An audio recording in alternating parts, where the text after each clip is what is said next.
Kali ini saya ingin perkenalkan kata keterangan waktu.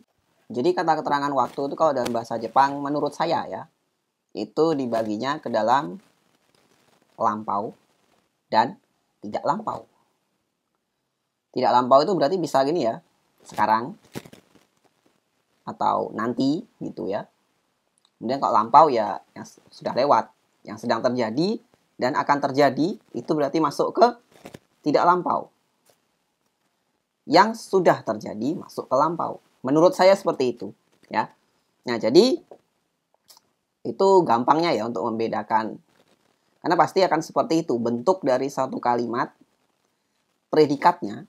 Ingat, predikat itu tidak selalu kata kerja ya. Bisa kata sifat, bisa kata kerja. Nah, itu pasti akan mengalami salah satu antara dua tadi. Dia lampau atau tidak lampau. Nah, adanya kata keterangan waktu ini bisa membantu, ya. Membantu ya kira-kira cocoknya dilampaukan atau tidak.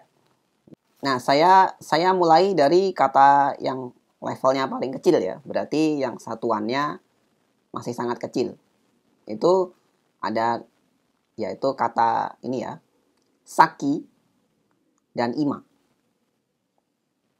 Saki itu artinya tadi. Ima sekarang, saat ini. Nah, kalau ada saki, berarti pasti predikatnya nanti akan jadi apa? Lampau ya. Tadi ada di sini. Saki kokoni arimashita. Arimasnya jadi arimashita. Karena ada saki. Lampau dia. Ima kokoni imas. Sekarang ada di sini. Ya, sekarang. Ya. Jadi belum lewat banget itu, belum di-cut gitu ya. Makanya pakainya kokoni imas, ima kokoni imas. Sekarang ada di sini. Nah, adanya kata ima dan saki itu kan berpengaruh pada kata kerja. Yang mana kalimat pertama tadi arimas, jadi arimashita. Yang imas ya jadi imas aja, tetap imas karena belum lampau. Itu ya, jadi saki dan ima itu saya anggap yang paling kecil lah dalam video ini ya. Satuan yang paling kecil, ya, tadi dan sekarang. Kemudian masuk ke satuan yang agak naik sedikit, satuan jam mungkin ya. Jam, itu diungkapkan dengan ji. Ya, jadi kalau mau bilang jam 2, ya ini ji. Terus kalau mau bilang mengenai ini, satuan waktunya. Maksudnya intervalnya ya. Jadi jangka waktunya berapa lama gitu kan. Berarti kita akan bilang itu 2 jam. Nah, kalau 2 jam, itu jadinya niji kang. Ada kangnya di belakangnya dengan kanji seperti ini. Jadi kalau niji itu jam 2, niji kang itu 2 jam. Beda ya. Selama 2 jam. Seperti itu misalnya. Kalau selama 3 jam, ya tinggal sang jikang. Itu aja. Ya ganti aja ke depannya atau jikang. Yang penting jikangnya ini jangan lupa ya. Kan jikangnya ini. Nah, itu akan memberi memberi arti bahwa ini adalah sebuah durasi kayak begitu. Nah, berikutnya masih tentang jam. Kalau mau bilang setiap 2 jam, nah gimana itu caranya? Setiap 2 jam, ya. Berarti nijikang kita bisa pakai gotoni. Nijikang gotoni. Atau bisa nijikang okini. Tapi saya sih biasanya pakainya gotoni ya. Tapi saya bagi lagi sebenarnya ini. Mengungkapkan setiap 2 jam. Itu gini ya. Kalimat yang kita akan ucapkan itu kira-kira ada ininya nggak? Ada dilengkapi dengan action berikutnya. Maksudnya kita mention 2 jam, setiap 2 jam itu nanti akan diikuti lagi dengan setiap 2 jam itu mau ngapain berapa kali, kayak gitu apa enggak? Misalnya ngecek email, 2 jam sekali saya cek. Setiap 2 jam saya cek, gitu ya. Setiap 2 jam saya cek. Saya cek email. Jadi saya akan bilang niji kango to ni meru o cheku shimasu. Niji kango to ni meru o cheku shimasu. Nah, kalau saya bilangnya setiap 2 jam saya cek email 1 kali. Berarti ada ngecek email dan ada frekuensi pengulangannya dibilang 1 kali. Saya akan bilangnya simpel aja. Niji kang ni ikai meru o cheku shimasu. Tidak pakai goto ni lagi. Kalau mau pakai ya boleh. Cuma menurut saya lebih praktis kalau tidak usah pakai. Tergantung kalimat apa yang mau kita ucapkan. Ya kan bisa beda ya, kan agak beda tuh. Saya bilang ngecek email setiap 2 jam, entah ngeceknya berapa kali tanpa dimention. Dan ngecek email sekali selama 2 jam, setiap 2 jam. Jadi di sana ada frekuensi pengulangan yang saya sebut. Ya. Jadi seperti itu untuk jam ya, ada gotonik dan atau okini ya, atau gotonik dan okini. Sebenarnya itu artinya agak menurut saya sama. Walau sebenarnya kalau ditelaah lebih lanjut ada bedanya. Kata berikutnya yang skalanya sekarang hari ya. Tadi kan udah ini tuh jam ya, tiap 2 jam, selama 2 jam, dan jam secara penunjukan waktunya. Nah, untuk satuan hari ada kata kemarin berarti ya. Kemarin, hari ini, besok. Nah, hari ini dan besok masuk ke tidak lampau. Kemarin masuknya lampau. Jadi ada kata kino. Kino itu kemarin. Kyo itu hari ini. Ashita itu besok. Nah, kyo ya hari ini, kyo hari ini, ashita besok, kino kemarin. Nah, untuk pengulangannya itu pakainya mainichi. Mai. Ya, mainichi. Mungkin kalau kalian lihat tadi, kalau teman-teman lihat tadi, waktu saya bilang goto nih, itu kanji gotonya itu kan kayak kanji mai ini ya. Itu sebenarnya artinya setiap.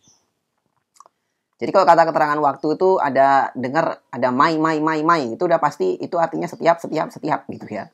Bisa diingat-ingat seperti itulah, ya. Jadi kino, kyo, ashita. Kemarin, hari ini, dan besok. Pengulangannya mainichi. Nah, kemudian selain kino, kyo, ashita, tadi saya tambahin lagi ya, ada kata untuk kemarin lusa dan besok lusa. Kemarin lusa itu bisa diungkapkan dengan ototoi. Ya berarti dia masuk ke grup lampau ya. Besok lusa pakainya asate. Kemudian selain itu bisa juga ada kata kayak 3 hari lalu gitu misalnya. Kalau 2 hari lalu kan kemarin lusa, berarti ya, sama dengan seperti itu kan. Nah kalau 3 hari lalu, saya pernah dapat kata saki ototoi. Saki ototoi 3 hari lalu, dan kemudian 3 hari ke depan itu ada kata shiasate. Shiasate. 3 hari kemudian. Ya, jujur saki ototoi dan shiasate ini saya dapatnya dari dari JLPT ya. Jadi saya pribadi gak pernah pakai selama komunikasi dengan orang Jepang, selama belajar bahasa Jepang itu saya nggak pernah pakai kata seperti itu. Saya bilang nikamai, saya bilang gitu ya 3 hari lalu. Tapi ternyata ada saki ototoi dan shiasate. Barangkali nongol di soal JLPT nanti. Mungkin level N3 gurai ya, N3-an lah. Sekarang kalau mau bilang jangka waktu, berarti kita bicara durasi ya. Selama 2 hari itu. Jadi 2 hari futsuka kang. Ya, ingat kangnya ini memberi arti jangka waktu, durasi ya, futsuka kang. Ya. Jadi kalau membicara kata keterangan waktu yang levelnya hari, kita punya kino, kyo, ashita, ototoi, asate, saki ototoi, dan shiasate. Kemudian untuk bicara mengenai durasinya, jangka waktunya ya, kita punya futsuka kang misalnya untuk 2 hari, pakai kang dia ya, tanggalnya berapa kang gitu. Dan pengulangannya untuk setiap hari itu pakai mainichi. Kemudian skala hari sudah, jam sudah, hari sudah, minggu sekarang, minggu. Mingguan itu bisa diungkapkan dengan shu ya, shu gitu. Kanjinya seperti ini, shu. Nah, seperti yang hari tadi ya, ada kata minggu ini, minggu lalu, minggu depan. Ya, minggu ini itu dengan kongshu. Minggu depan, rai shu. Minggu lalu, seng shu. Oke. Nah, pengulangannya apa? Tiap minggu, mai shu. Atau kalau ada nyebut interval pengulangannya, pengulangan aktivitas yang akan kita lakukan dalam satu jangka waktu tertentu itu, maka kita bisa pakai shu ni biasanya berapa kali gitu ya. Saya mau bilang 1 minggu sekali saya belanja di pasar gitu. Shu ni ikai kaimono shimasu ya. Shu ni gitu aja. Jadi kanji shu ini langsung pasang partikel ni. Shu ni gitu. Ini setahu saya dalam percakapan itu sering dipakai. Instead of bilang maishu gitu, biasanya yang saya dengar sampai sekarang itu bilangnya shu ni gitu ya. Shu ni kayak bla bla bla bla gitu. Biasanya begitu. Berikutnya adalah yang tentang ini. Saya sering dengar kata itu 2 minggu lagi, 2 minggu ke depan itu ya. Itu pakai saraishu dia. Saraishu. Itu sering diungkapkan begitu. Jadi 2 minggu ke depan gitu ya. Itu. Kalau mau tahu kanji sa ini artinya futatabi. Ya, cara baca ininya. Pekun yominya adalah futatabi. Futatabi itu ngulang lagi gitu. Artinya kayak gitu. Jadi untuk satuan waktu minggu kita punya sengshu. Kongshu dulu ya. Minggu ini kongshu. Minggu lalu adalah sengshu. Minggu depan raishu. Tiap minggu maishu. Kalau mau bilang penggantinya maishu kita bisa bilang shu ni gitu ya. Shu ni bla bla bla bla bla gitu. Nah, itu tentang minggu. Habis jam, hari, minggu, bulan. Ada bulan sekarang. Satuan bulan itu pakai getsu ya. Jadi seperti tadi, bulan ini, bulan depan, bulan lalu. Bulan lalu ada sengetsu. Bulan ini ada kongetsu. Bulan depan rai getsu. Kalau mau dibilang tiap bulan, maitsuki. Jadi beda ya, maitsuki. Yang lebih umum itu maitsuki. Kemudian kalau mau bilang ini, durasi. Selama 1 bulan, itu misalnya. Kita pakainya ikkagetsu, bukan getsukang gitu ya. Ikkagetsu. Sebenarnya ada sih beberapa, kayaknya saya lihat pakainya getsukang gitu. Tapi kayaknya lebih sering yang ini ya, ikkagetsu. Jadi kalau dilihat, itu ada kayak kata kanake kecil di bawah ya. Di bawah angka 1-nya itu ikkagetsu gitu. Itu bacanya ka ya, bukan ke ya, ikkagetsu. Selama sebulan. Jadi kalau selama 2 bulan gimana? Nikkagetsu. Oh iya, tadi kelupaan. Kalau 1 minggu, selama 1 minggu, di satuan minggu tadi saya lupa bilang, selama 1 minggu kita bilangnya ishukang ya, shukang gitu. Ya, ada kangnya lagi. Shukang ya, untuk yang menunjukkan jangka waktu. Shukang gitu ya, 1 minggu. 2 minggu nih shukang, sang shukang dan seterusnya ya. 1 itu ya. Nah, kalau bulan kembali ke yang bulan tadi, ada kongetsu, raigetsu, sengetsu, maitsuki untuk setiap bulan ya. Kongetsu bulan ini, raigetsu bulan depan, sengetsu bulan lalu.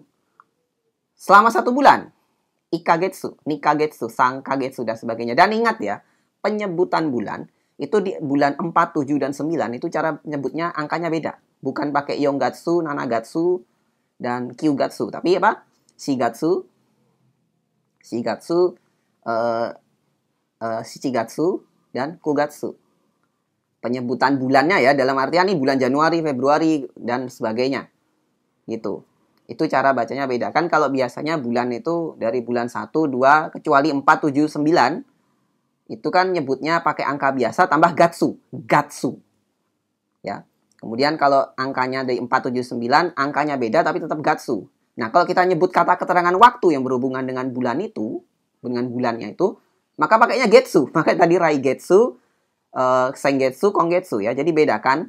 Ketika kita mau bilang bulan Januari, Februari, dan sebagainya, itu pakainya gatsu. Ketika mau bilang bulan lalu, bulan ini, bulan depan, pakainya getsu. Ya, dan selama 1 bulan itu pakainya getsu, ikkagetsu gitu jadinya ya. Nah, seperti itu untuk bulan. Nah, tadi sudah ini ya. Tadi sudah hari, minggu, bulan. Sekarang apa? Tahun ya, tahun. Nah, ini. Terakhir tahun. Berarti ada apa? Tahun ini, tahun lalu, tahun depan. Tahun lalu kyonen. Bukan senen ya. Baru sengshu, sengetsu, senen. Enggak gitu ya. Kok pakainya kyonen ya. Pakainya kyonen. Kemudian tahun ini. Apa tahun ini? Kongneng. Enggak ya. Kotoshi. Baru pakai tadi kongshu, kongetsu, kongnen. Enggak gitu ya. Kotoshi pakainya. Kemudian berikutnya. Apa? tahun depan, raineng. Nah, ini baru kayak tadi aturannya nurut rai lagi ya, raineng. Nah, kalau tiap tahun, maineng. Nah, bukan, maitoshi. Ya, tiap tahun maitoshi. Kemudian selama 2 tahun, ya ninenkang. Udah. Saya kalau nggak salah pernah dengar sarainen gitu ya, tapi nggak tahu itu saya salah dengar atau apa yang artinya 2 tahun lagi gitu. Kayaknya sih bener ya, kayaknya. Tapi ya mungkin sama kayak saraishu tadi ya. Pakai kanji futatabi juga. Sarainen, nggak tahu tuh benar apa salah itu ya. Tapi saya masukin aja, barangkali teman-teman bisa bantu koreksi ya. Nah, itu gampang ya, kalau tahun kan dikit ininya. Tahun lalu, tahun ini, tahun depan. Berarti kyoneng, kotoshi, raineng. Tiap tahun, maitoshi. Selama 2 tahun, ninenkang. Untuk tahun, gampang ya. Nah, itu untuk video kali ini ya. Ingat, kata keterangan waktu dibaginya jadi bikin lampau dan tidak lampau. Biar gampang aja ya. Yang namanya sedang terjadi, itu sedang terjadi dan akan terjadi, itu berarti masuknya ke bagian yang tidak lampau. Yang sudah terjadi, itu masuknya ke bagian yang lampau. Sehingga kata kerjanya kalau misalnya bentuk mas, jadi mashita. Maseng deshita. Kalau kata sifat i, jadi kata, kuna kata. Kalau dia ke lampau, ya. Jari maseng deshita. Atau deshita dan jari maseng deshita gitu. Nah, kalau ke yang tidak lampau kan gampang. Mas, maseng. Kalau yang dingin oki. Oki ya tetap ya. Oki kunai, sorry. Oki kunai misalnya gitu untuk kata sifat. Kemudian ame janai. Ame des, ame janai kayak gitu ya. Itu pengaruhnya di kata benda. Jadi seperti itu. Nah, terima kasih buat yang sudah nonton. Semoga bermanfaat. Silahkan subscribe untuk yang belum. Kita ketemu lagi untuk video berikutnya.